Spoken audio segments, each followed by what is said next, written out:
Kamusta na po kayong lahat dyan and welcome sa Tito Manny TV. Sabi po sa Biblia, do not be deceived. God cannot be mocked. So ang pagkakaintindi ko po dito, huwag kayong palilin lang. Ang Panginoong Diyos ay hindi pwedeng kutsain. Sabi pa sa isang talata sa Biblia, in the last days, many will mock the Lord and His gospel.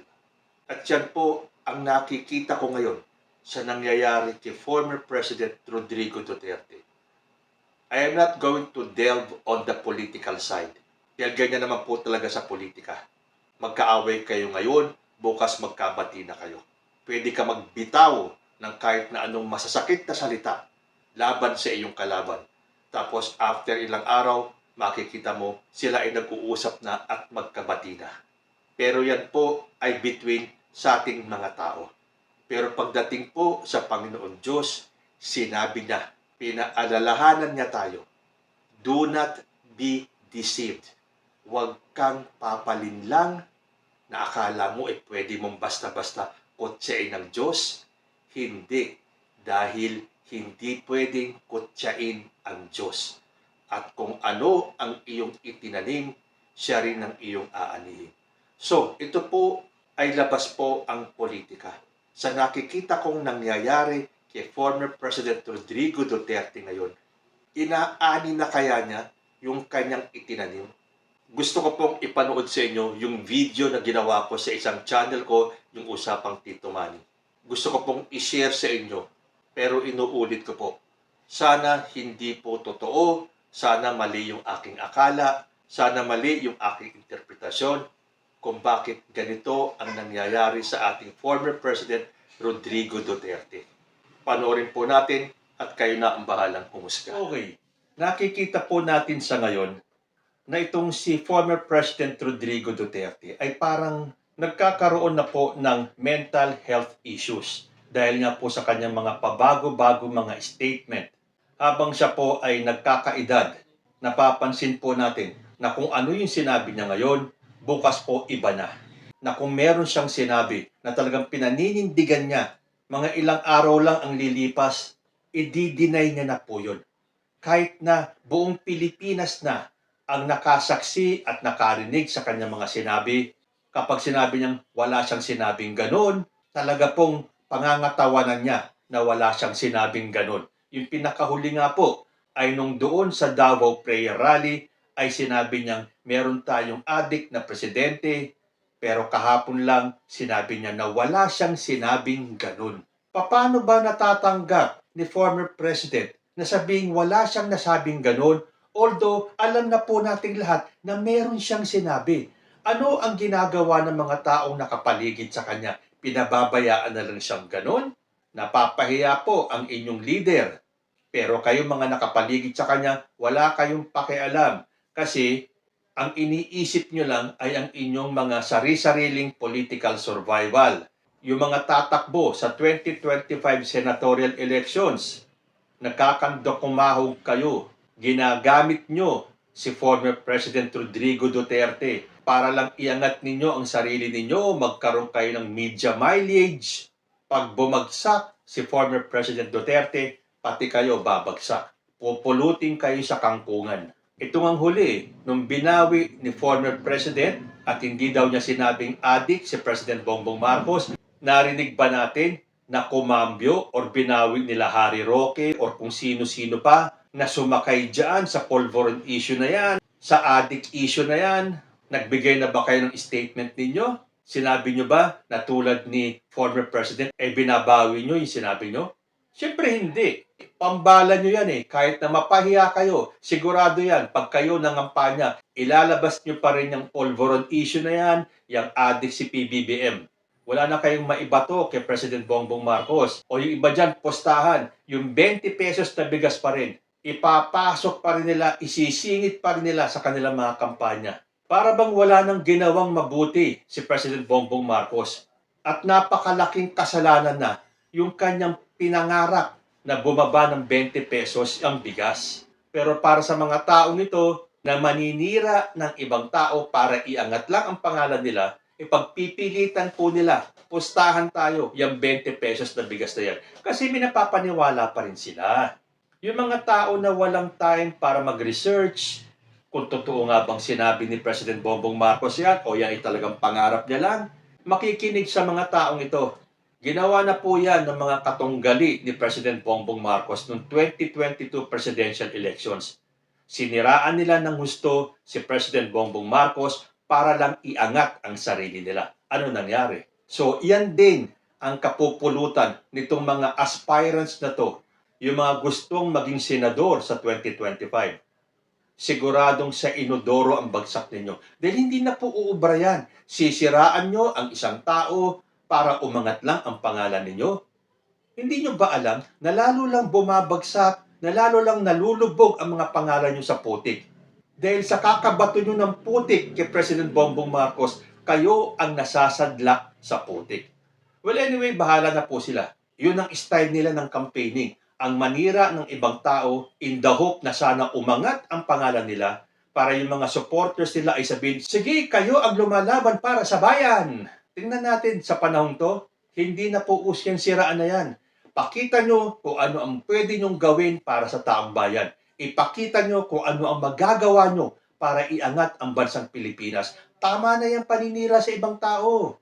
Matuto kayo ng leksyon kay President Bongbong Marcos. Noong panahon ng kampanya, lahat na lang ginawa nila para sirain ang pangalan ni Bongbong Marcos. Ano ang nangyari? Sino nakaupo ngayon? Saan pinulot yung mga kalaban niya na walang ginawa kundi batuhin ng kung ano-anong akusasyon si BBM?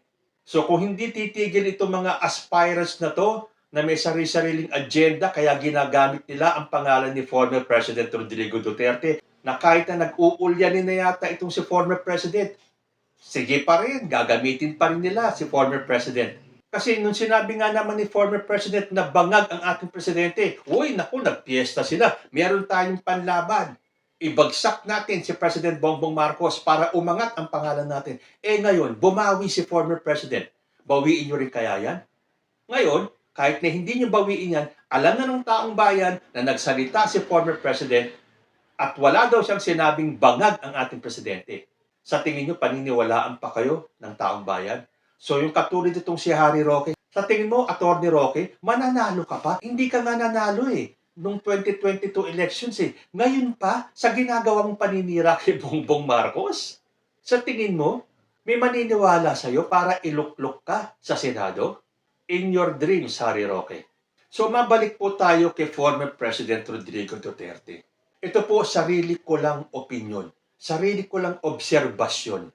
Tingin ko po kasi, kaya nagkakaganyan at nagiging negatibo na ang dating ni former President Rodrigo Duterte sa taong bayan ay dahil sinisingil na po siya ng karma.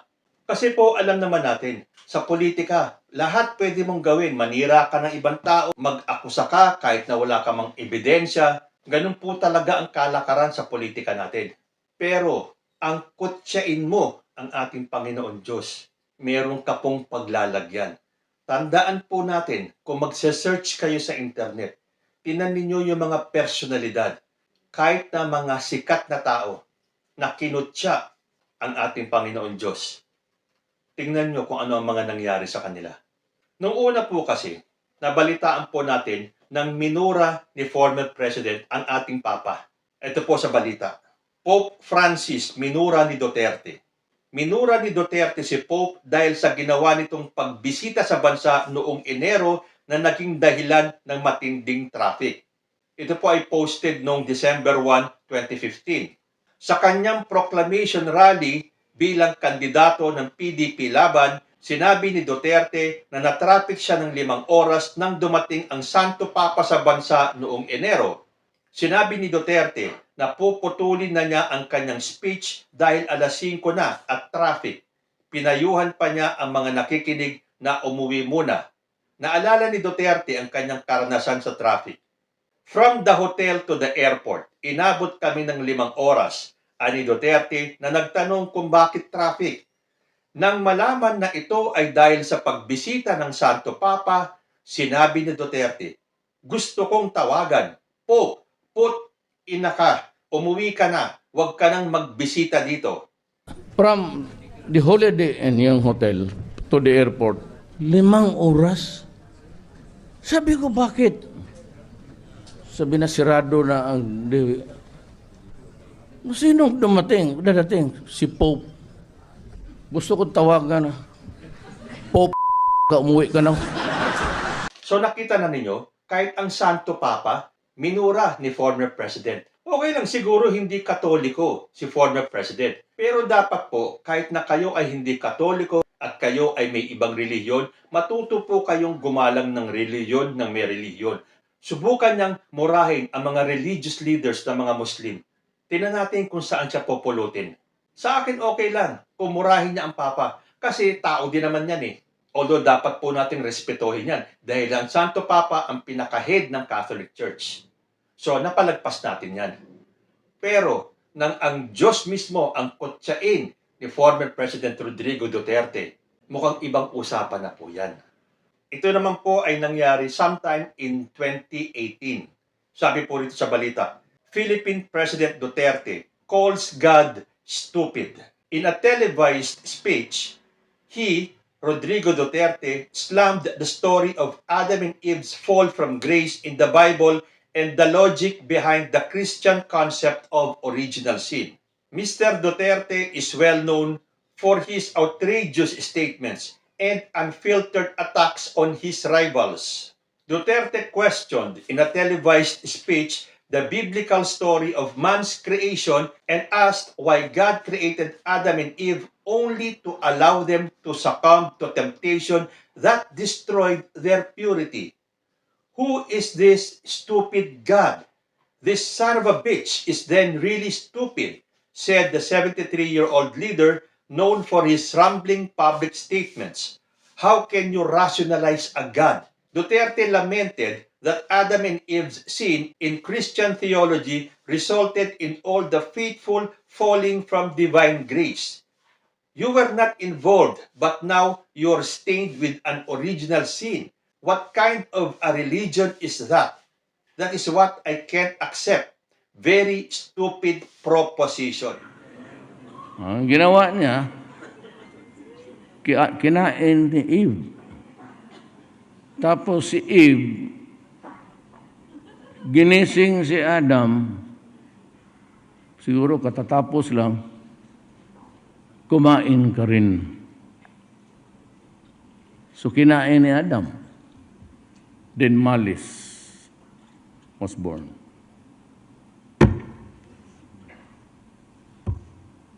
Who is this stupid God? Stupido talaga itong putang kung ganun. You created something perfect and then you think of an event that would tempt and destroy the quality of your work. How can you rationalize a God? Maniwala. Oh, ikaw, maniwala ka? Kaya nga sabi ko, maniwala niyang. So tayo ngayon, all of us are born with an original sin. Ang original sin, ano man yan? Was it the first kiss? O what was the seed? Bakit original? Nasa womb ka pa, may kasalanan ka na. Tsuktsak mo lang yun ng nanay pati tatay mo, wala ka bang kasali? Tapos ngayon, may original sin ka. Tanginang klase. Anong klaseng reliyon yan? Yan ang hindi ko matanggap. So okay lang mapapalagpas ng mga Katoliko ng minura ni former President ang ating Santo Papa. But calling God stupid, Rodrigo Duterte mocked the Lord. Kinutya niya po ang ating Panginoon Diyos. Alam niyo ngayon, tinatanong ko nga ang sarili ko, paano natanggap ng mga Pilipino na tinaguriang pa naman largest Christian community in Asia? Dahil kung titingnan nyo ang mga kalapit nating bansa sa Asia, tanging Pilipinas lang po ang pinakamarami ang Kristiyano. and most of them are Catholics. Paano tinanggap ng Christian world ang isang presidente na palamura? Okay, tinanggap na natin yan. Ako, nung panunungkulan ni former president, sinuportahan ko siya kahit na lagi ko pong sinasabi sa inyo, I did not vote for Rodrigo Duterte. Pero nung nakita ko na maganda ang kanyang ginagawa para sa Pilipinas, at dahil sinabi naman sa Biblia na kung sino ang itinilaga ng Diyos bilang leader, dapat pong suportahan. At nakita kong may malasakit si Rodrigo Duterte sa bansa, binigay ko sa kanyang suporta. Pero yan po talaga, right from the start ng kanyang panunungkulan, yan po ang isa sa hindi ko gusto kay Duterte, ang kanyang pagiging palamura. Pero okay lang, dahil marami siyang ginagawa, tinanggap na natin. Tapos, minura niya ang Santo Papa. Okay lang, kasi para naman sa marami na hindi Katoliko, simpleng tao lang naman din ang Papa. But to mock God, kutsain mo ang Diyos na lumikha sa atin, ibang usapan na po yan. Hindi na po taong bayan ang kinalaban mo. Ang kinalaban mo ay ang Panginoong Diyos. Sabi nga sa Biblia, sa Galatians 6:7, do not be deceived. God cannot be mocked. A man reaps what he sows. Sa ibang version, sinasabi, do not be misled. You cannot mock the justice of God. You will always harvest what you plant. Sa iba, sinasabi, do not be deceived. God is not mocked. For whatever one sows, that will he also reap. Iba-iba man ang version nila, isa lang po ang ipinupunto. Huwag mong kukutsain ang Panginoon Diyos. Kung ano ang iyong itinanim, siya rin ang iyong aanihin. So sa tingin ninyo, inaani na ngayon ni Rodrigo Duterte ang kanyang pagkutsa sa ating Diyos? Well, siguro hindi nga po Katoliko itong si Rodrigo Duterte. Correct me if I'm wrong, hindi ko po kasi alam kung ano ang religion ni former President Duterte. But to question, dahil kinu-question niya po parang sinabi niya na gumawa ka ng tao na walang kasalanan, na sila ay perfect, tapos ikaw din mismong lumikha sa kanila ang gagawa ng paraan para sila ay magkasala. That is stupid. Yun po ang gustong palabasin ni Rodrigo Duterte. But who are we? Sino po tayo para questionin kung ano ang gusto ng Diyos? Tandaan po natin, siya po ang lumikha sa atin. Parang ikaw, kung meron kang ginawa, meron kang naimbento, meron kang isang produkto na ikaw ang lumikha.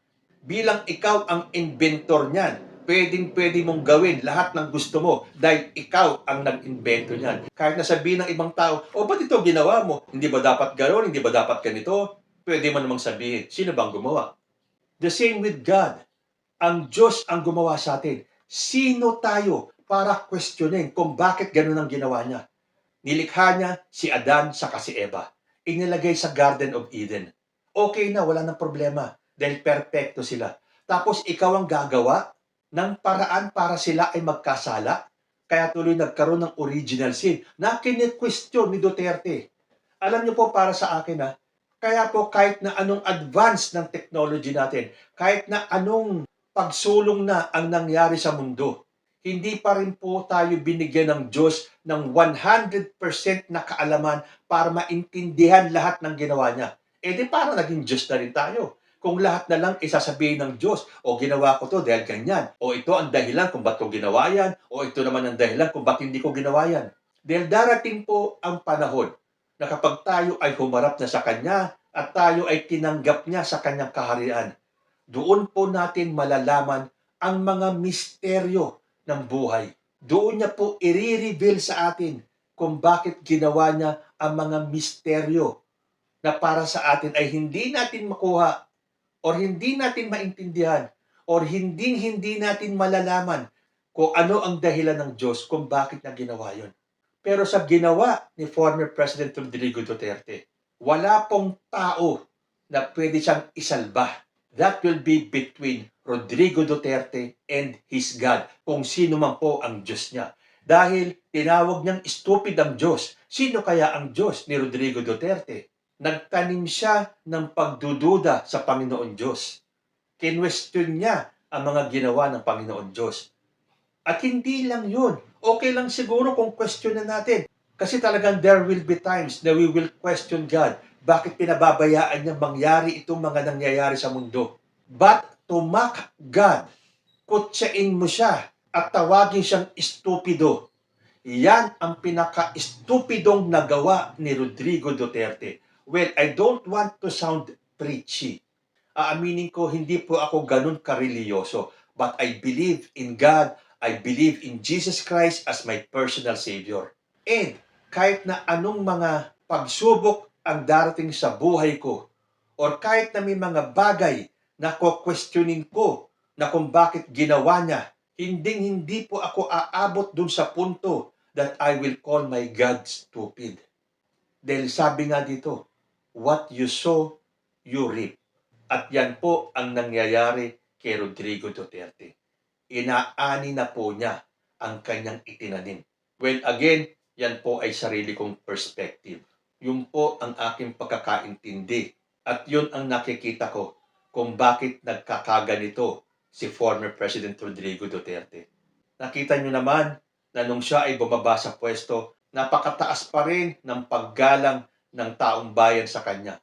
Pero sa nangyayari nito, diyan na lang sa kaso sa ICC, more than 50% na ang may kagustuhan na dapat humarap si Rodrigo Duterte sa ICC. So nababawasan po ng nababawasan ang naniniwala kay Rodrigo Duterte. At dito sa kanyang huling pronouncements, matapos niyang tawagin bangag at adik ang ating presidente, tapos after a few days, sasabihin niya na wala akong sinabi. Okay na sana sabihin niya na, sorry, nasabi ko yun, pero hindi po totoo yun. Pero yung sabihin niyang wala siyang sinabi at kahit siya ay patayin ng 1,000 beses, wala siyang sinabi. Kahit na nasa internet na, documented na ang kanyang mga sinabi. Wala bang mga alipores niya ang nagsabi sa kanya na, President, sinabi niyo po yan talaga? Wala. Kasi itong mga nakapaligid sa kanya, iisa lang ang agenda. Ang manalo sa 2025 elections. Wala silang pakialam kung pumalpak man ngayon si Rodrigo Duterte. Pero sa palpak na ginawa ni Rodrigo Duterte, kasama po itong mga senatorial aspirants ninyo. At lalo lang pong nabawasan ang mga tagahanga ni former President Rodrigo Duterte. I just hope I am wrong. Hindi po ba, sabi pa ni Rodrigo Duterte, nung binawi niya na ang ating presidente ay bangag, ayaw pa daw niyang mamatay, natatakot daw siyang mamatay. Bakit siya natatakot mamatay? Hindi po ba sinabi niya? Sa kanya na rin po nanggaling na hindi siya tatanggapin sa langit.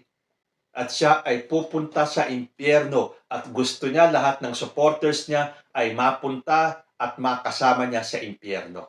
See, anong klaseng mindset yan? So ngayon pa lang, alam na ni Rodrigo Duterte na hindi siya pupunta sa langit. Bakit kaya? Siguro hindi niya makalimutan na a time in his life, he mocked God.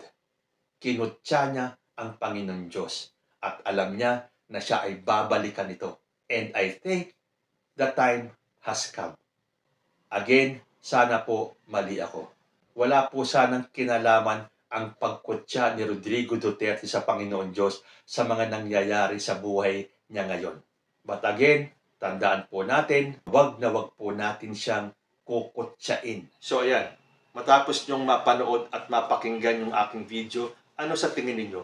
Kinakarma na nga kaya si dating Presidenteng Rodrigo Duterte? Sinisingil na kaya siya ng langit? Pero ito lang po ang totoo. Hindi natin pwedeng kutsain ang Panginoon Diyos. Isa kaya si former President doon sa sinasabi sa Biblia na in the last days, many will mock the Lord and His gospel. At sabi nga doon sa Galatians 6:7, God cannot be mocked. So wala po yan sa estado ng buhay. This verse goes to all of us. Huwag nating kukutsain ang Diyos kahit na naging presidente ka man ng Pilipinas. Hanggang dito na lang po muna. Hanggang sa susunod na mga issues. Maraming salamat po.